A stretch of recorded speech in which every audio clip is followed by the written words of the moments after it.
jumped in. So, the complete ignorant, stupid way to go about starting a business. All I knew was I was really passionate about it, but I had, 4 walls, clean sheet of paper, and really didn't know what to do. But I wanted to be in the industry. So I thought, well, hey, I'm kind of a sales guy. Kind of got some strategic thinking. I'll go talk to the microbrewers, and maybe I'll be like their consultant. And I'll help them build their business plan and how to go to market and how to do all their packaging. And I quickly found out that these guys are like graduated home brewers essentially, but they have no money, they have no budget, and again I quickly qualified like within 3 days. Okay, well that's a going out of business strategy. So I need to figure out something that is actually going to work. And I ended up coming up with this Beer of the Month Club product based on like the Wine of the Month Club that was going on at that time. I didn't see why you couldn't do that with beer, and so I just launched that, called it Microbrew Express, and ran it on my Apple laptop, and that was kind of my whole business. So I went from the whole hand-holding of Xerox to this, I need to figure it out at 10 o'clock at night kind of business, which for me was both very personally and professionally rewarding, and learned a ton from that. But the story I want to tell you is that I thought my customer was going to be the home brewers. These are the people who loved it.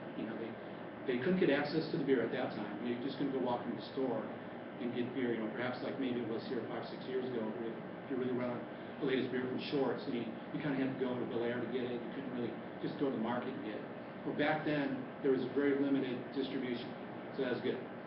There was pent-up demand, no question about that. That's good. And there was a very random supply. Brewers may have it, they may not.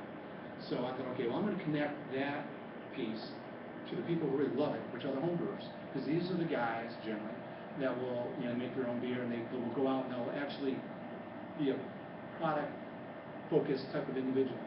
So I did that for a while, and the way I did it was I'd go to all these beer festivals every weekend, I'd stand in my booth, and I'd give people a wrap and sign them up with their credit card, kind of one by one. Very high cost. Actually, it wasn't so high cost. It was very high touch, non-explosive growth kind of model.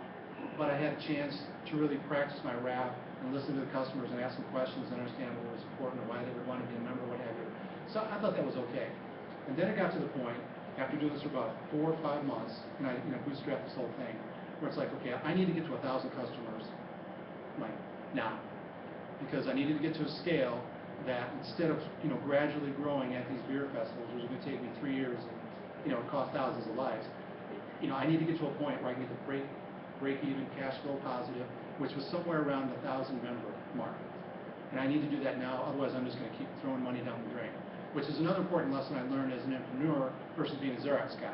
It's like you've got a limited amount of cash, and you need to get to cash flow positive as quickly as possible. You probably all know this. Otherwise, it just kind of becomes a hobby.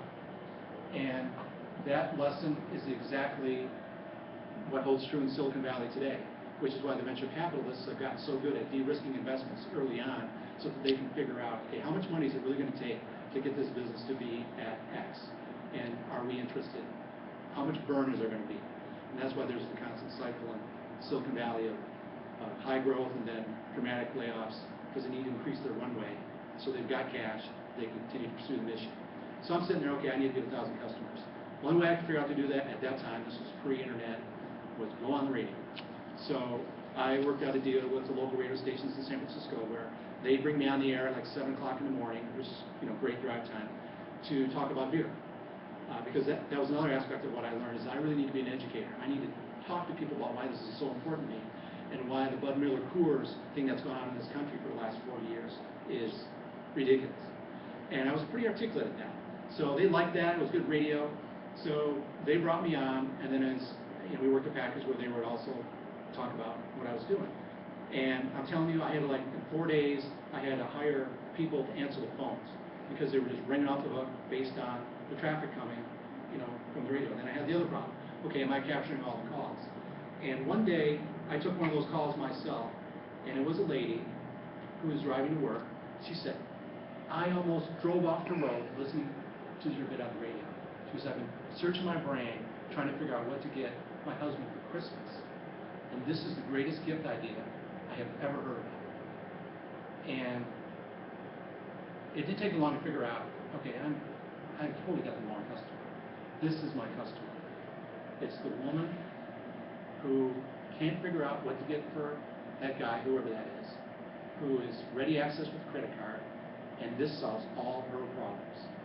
So I immediately shifted my strategy and started advertising on the demographic radio stations that were more heavily female, that sort of thing.